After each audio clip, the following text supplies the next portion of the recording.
Hello everyone, so it's been a while since we checked out a Stugna-P strike, so I have one here for you. So in the video, we get a nice shot here of a Stugna-P being fired at a T-72 in a tree line. Now, it is reported by the sources being a T-72, but we get a huge detonation and an ammo cook-off afterwards. Now, I haven't seen a T-72 do a detonation like this before, so it could be something else. We also get a view from a spotter drone of it going up.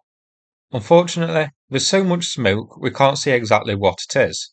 I'm wondering if it may actually be a self-propelled mortar of some kind, given the large ammo cook-off that we got. Now, in the video, I count 15 seconds of flight time. The Stugna-P travels at 200 meters per second, so we have a distance of roughly 3 kilometers from the launcher to the target. The Stugna has a max range of 5 kilometers. Now, this is a very curious one that I'm struggling to get my head around. Let's go through it. So the T-72 is seen on this screenshot here, with the trees behind it. Here is a screenshot of the impact. Note the lake or the pond in the rear, as that's quite important. Now here is the geolocation. So you can see here that the geolocation is a fit. This was done by Blinsker on Twitter, by the way. And we can also see that the Stugna missile was fired from the south. Indeed, in the footage, we can actually see the lake behind the T-72. So, zoomed out, this Stugna must have been fired from the direction of Blahodatne, like so. Here's where it gets interesting and confusing. That settlement, as you can see on deep states now, is Russian occupied. So either Ukraine has managed to get Stugna units behind Russian lines to carry out an ambush, or this is old footage which has just now recently been shared.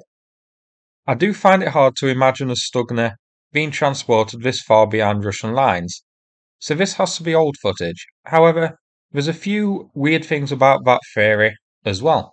So going back in time on deep states, here is when Russia pretty much captured Blahodatne, January 29. The lake and the position of the Russian T-72 were at that point Ukrainian controlled. There's no point when Ukraine controlled that area around Blahodatne and Russia the area near the lake. And the rough location of the T-72 is about 2 kilometers from the front lines on this date. Additionally, the T-72 was facing east back towards Russian lines, so it is a bit of a puzzler. So, was this an attempt to encircle Blahodatne around this time, with the T-72 penetrating quite far into Ukrainian lines before the Stugna picked it off? But if this is old, from early this year, why would Ukraine sit on it until now? I am definitely confident this is Ukrainian footage. It was shared by Ukrainian sources and it is a Stugna unit doing the firing.